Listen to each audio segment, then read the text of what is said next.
Señoras y señores, muy buenas noches. Mi nombre es Oscar Díaz y esto es Cara y Sello, en vivo y en directo a través de ATV+. Esta es sin duda una edición especial, la edición de Fiestas Patrias. Por supuesto, nuestro abrazo fraterno a todos los peruanos en todo el territorio nacional, hoy que nuestra patria cumple años. Hoy tendremos, por lo tanto, un programa especial para ustedes. El equipo de producción de Cara y Sello ha determinado que vamos a presentarles las mejores entrevistas que hemos realizado en estos 4 meses y medio que tenemos al aire por ATV+. Para empezar, presentaremos a Hernando de Soto.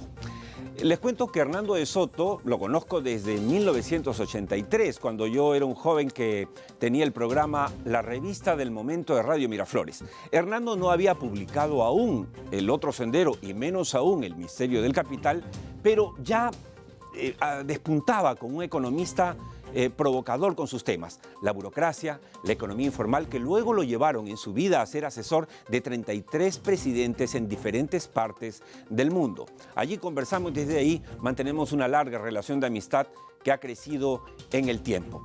Por eso y más, hoy día queremos presentarles esta entrevista, porque además habla Hernando de Soto con nosotros de cómo prevenir conflictos sociales. Hace una propuesta nueva, innovadora y más en estos tiempos resulta útil.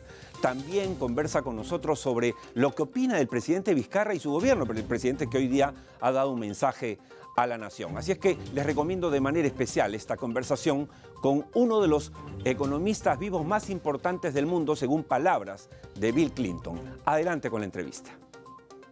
En los últimos días hemos visto algunas publicaciones tuyas, información, respecto a tu preocupación de encontrar una salida al tema de la minería y de esta abundante riqueza que tienen nuestros países, incluyendo al Perú, y que no pueden ser explotadas básicamente porque son dos mundos paralelos, el del Estado, el de las empresas y el de las comunidades. ¿Cuál es el enfoque que le estás dando a este problema?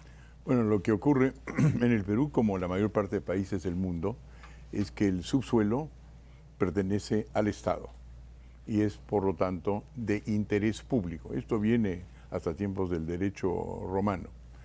Y entonces, el Estado, por la tradición esta ambigua, tiene la posibilidad de entregar el título a los contenidos minerales del subsuelo a una compañía privada o a quien sea para que se apropie de ellos una vez que los ha extraído. Pero para extraerlos tiene que pasar por la superficie. Y en el Perú, después de programas de reforma agraria, invasiones, hace tiempo respeto a las comunidades, distintas formas de organizarse comunitariamente en el Perú, pertenece realmente a gente pobre, que no son todos agricultores, algunos de ellos son madereros, otros de ellos son también pequeños mineros informales. Y hoy día en el Perú nosotros calculamos que aproximadamente 800 mil millones de dólares de reservas ya aprobadas no pueden salir a la superficie porque los que están encima... 4 veces el PBI peruano. 4 veces el PBI peruano, sencillamente ya no quieren hacer acuerdos con las personas que tienen los derechos al subsuelo porque no consideran que están recibiendo lo adecuado, claro, y por varias otras razones. Claro, y está pasando en este momento. Ya cumplimos 43 días con una carretera interrumpida que impide que salgan los productos minerales de las Bambas al puerto y por lo tanto es un perjuicio directo al país entero. Pero entonces ahí el tema es, ¿cuál es la solución? ¿Cuál es la solución? Porque no podemos cambiar la Constitución y volvernos norteamericanos, donde efectivamente la cosa es más sencilla. El Estado es dueño de lo que está arriba y también de lo que está abajo. Correcto. Entonces hay que hacer lo que ocurre en otros países. En los países desarrollados, esto ocurre también en Inglaterra, porque ellos también fueron colonizados en su momento por el Imperio Romano. Lo que pasa es mi viejo tema de los títulos.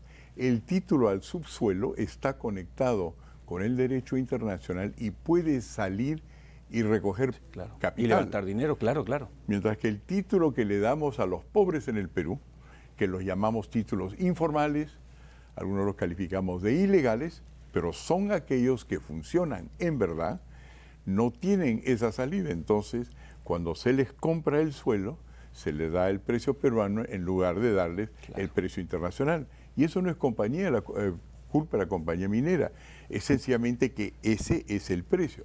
Si nosotros comenzamos a agarrar todo ese sector informal, que en el Perú se dice 70% de la población, que tiene derecho, dígase, título a la empresa, título a territorio, título a casa, y le damos un buen título que puede viajar internacionalmente, ese problema deja de ser, porque entonces todos podemos estar cotizados en bolsa y todos recibimos lo que el mercado dice que podemos recibir, que por supuesto es mucho más que lo que consigues en el sector informal. Pero para llegar a ese mundo ideal, y claro que sería estupendo, ¿qué es lo que habría que hacer? ¿Reinventar el Estado? ¿Eliminar el Ministerio de Energía y Minas? ¿Cuál es el paso? ¿Cuáles son los primeros pasos en ese camino? En primer lugar, darse cuenta que todas las compañías mineras grandes en el Perú, o en otras partes del mundo, desde Nigeria hasta Zambia, el que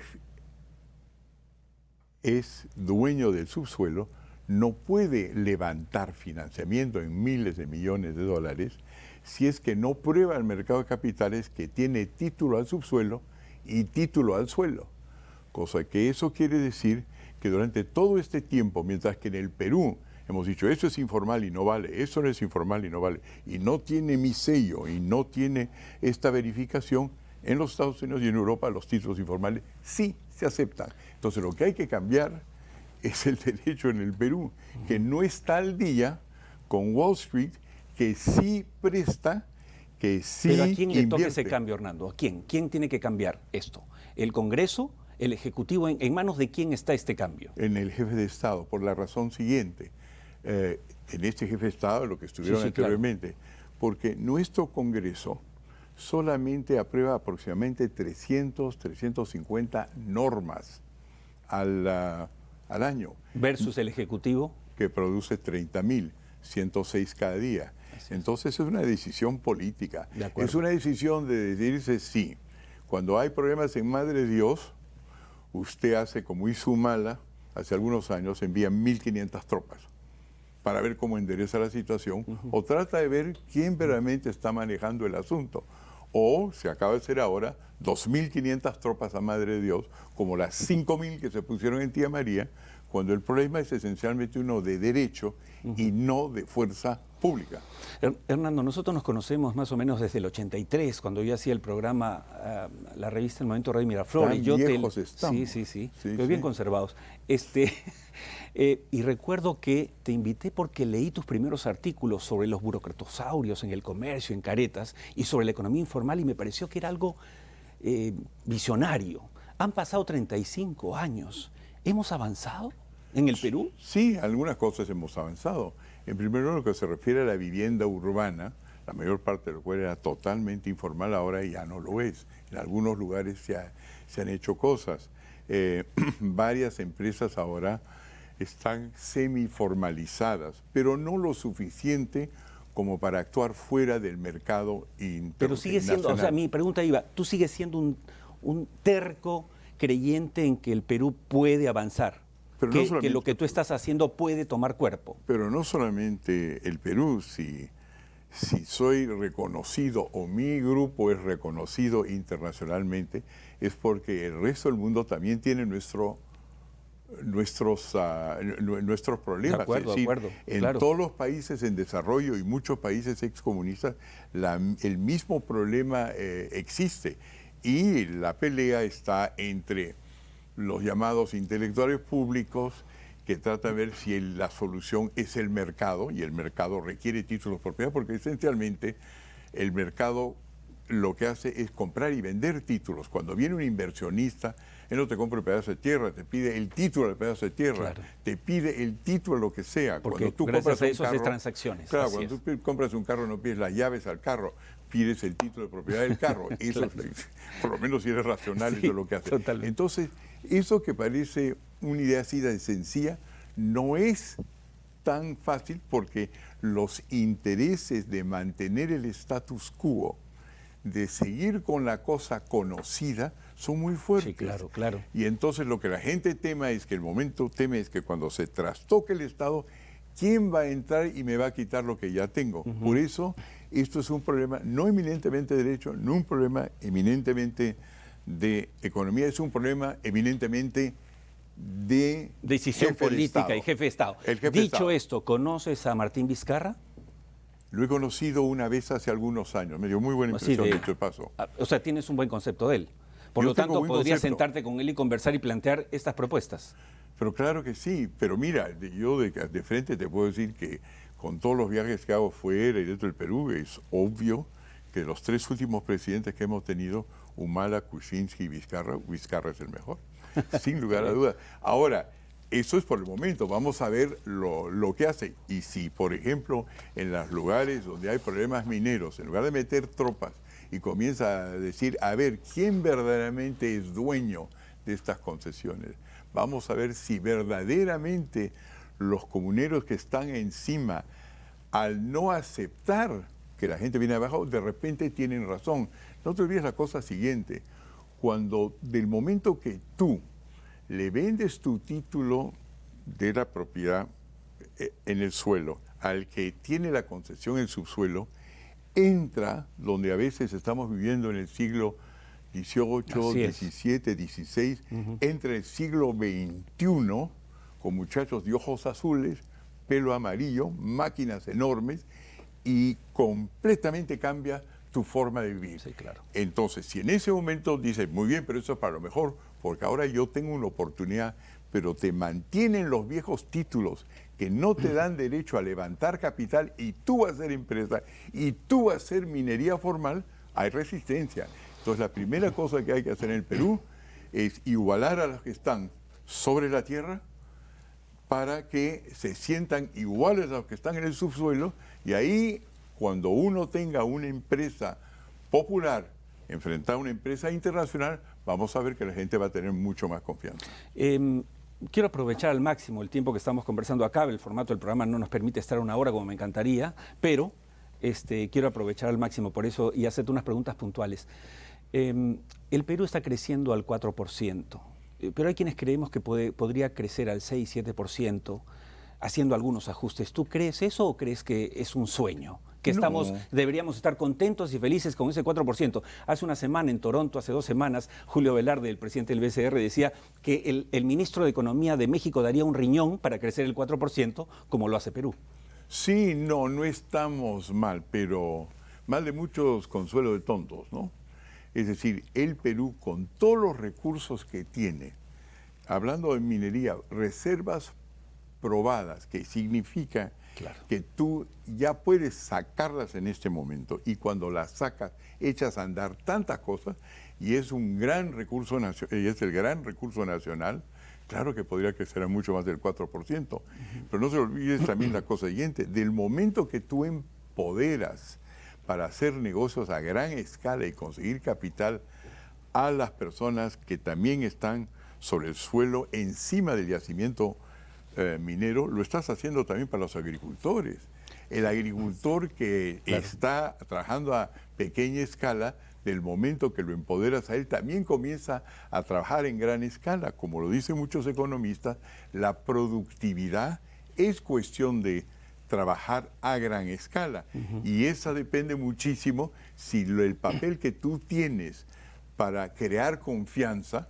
Cuando yo entraba a este canal de televisión, la primera cosa que me pidieron es, deme su documento de identidad. Entonces yo con el documento de identidad produje confianza. Si el 70% de los peruanos no tiene un documento de identidad que los empodere a hacer cosas, por supuesto, seguimos a pequeña escala. Cosa que la informalidad no es un problema de la etnia peruana, de nuestra cultura, es un problema de un Estado que hasta ahora no se da cuenta que la confianza se produce a través del papel. Hernando, hay un grupo de peruanos importante que cree que el problema del presidente Martín Vizcarra es que no tiene partido, no representa grupos de poder, no tiene parlamentarios, ¿no? Pero hay otros que creen que eso más bien le permite movilidad, que puede hacer cosas que otros no podrían hacer. ¿En qué grupo te instalas tú? ¿Con qué grupo de peruanos? No estoy ni uno del otro. Lo que yo creo es que en la situación en la cual él ha venido, en el cual ha heredado un grupo cuyo líder está ahora cuestionado, evidentemente lo que él quiere hacer es deslindarse de esa identidad. ¿no? Es decir, de aparentar como parece serlo una persona completamente nueva y no arrastrar el lastre de lo que tiene el presidente que habíamos elegido anteriormente. Entonces, por el momento gobierna como puede, que es solo. Y me parece que es la solución adecuada para hoy. Pero evidentemente en el futuro lo que hay que tener es equipos y hay que tener partidos y hay que tener sobre todo partidos que cuando se trata de elegir, por ejemplo, congresistas, en lugar de obedecer a la lista de lo que piensa una sola persona, nos permitan, como ocurre en los países desarrollados, que los que están elegidos son nombrados localmente, de tal manera que nos sirven a nosotros y no al presidente de turno. A pesar de tus viajes, tus idas y vueltas obviamente por el mundo, de hecho que supiste que el expresidente Alan García pidió asilo en Uruguay y que se lo negaron. ¿Qué piensas hoy de Alan García? Bueno, yo estoy esperando el proceso en el cual están sumidos todos. Yo siempre he tenido una buena impresión de él como político, pero lo que está ocurriendo ahora es que se están revelando por las denuncias que efectivamente hay que cuestionar a todos nuestros líderes. Y dicho de paso, yo creo que es una cosa a la cual está perfectamente acostumbrado el presidente García. A mí me da pena, por supuesto, desde el punto de vista personal. Yo conozco a muchas de estas personas y sé las tragedias que significa estar acusado, muchas veces injustamente, estar encarcelado sin verdaderamente haber terminado juicios, lo cual es una cosa que, dicho de paso, al pueblo peruano no le sorprende. Cuando nosotros, inclusive en una norma que pasamos con el presidente García, es decir, se hizo el descubrimiento con simplificación administrativa en su tiempo de que la mitad de los presos del Perú estaba encarcelado Sin proceso. Sin proceso. Sin proceso, claro. Es decir, una forma, si tú quieres, de encarcelamiento preventivo. Eso es una condición de una enorme cantidad de peruanos. Si a ellos no les sorprende, es la primera vez que les toca a nuestros dirigentes. La prisión preventiva significa dos cosas. En primer lugar, eso es lo que ocurre todos los días a los peruanos de abajo, entonces deben estar en muchos casos felices de que ahora les toque a los de arriba. Claro. Y la segunda cosa que integra es, ¿por qué hacer esto? Y la respuesta es también, por eso hay que apoyar, financiar a nuestro Poder Judicial y a los fiscales, de que no se sienten cómodos dejando que un peruano que asumen que es culpable se salga fuera del Perú porque tienen los brazos muy cortos. Del momento que salen del Perú, como Toledo, ya no lo agarras. Mientras que donde están acá, sí lo agarras. Pero para eso sufren todas las injusticias que puede ser el caso de Alan García. De acuerdo. Gracias por haber venido al programa, por esta charla, siempre interesante. Espero tenerte pronto de nuevo, coordinando tus viajes de ida y vuelta. Muchas gracias, Hernando. A ti, Oscar. Bien, esta fue la entrevista a Hernando de Soto. Como ustedes ven, también Hernando conversó con nosotros sobre el tema Toledo, que es un tema delicado, pero también sobre quien fue, digamos, no su entrañable amigo, pero con quien desarrolló una amistad en el tiempo, que es el finado Alan García Pérez. Nos vamos a la primera pausa del programa en esta edición especial de Fiestas Patrias. Vamos a invitarlos antes a ver nuestra caja negra con Pedro Pablo Kuczynski, quien en una entrevista, ¿no es cierto?, que se dio en días antes de su salida del gobierno, muestra claramente las dudas que tenía, que inspiraron tanta desconfianza y que hicieron que finalmente el Congreso de la República presionara de tal manera que él tuvo que renunciar a la presidencia. Nos vamos con eso, la pausa y volvemos con la segunda parte del programa en la edición Fiestas Patrias de Cara y Sello. ¿Cómo puede usted demostrar, presidente, que ni un solo dólar de los que ingresaron por estos 7 contratos con Odebrecht no terminaron en sus cuentas personales?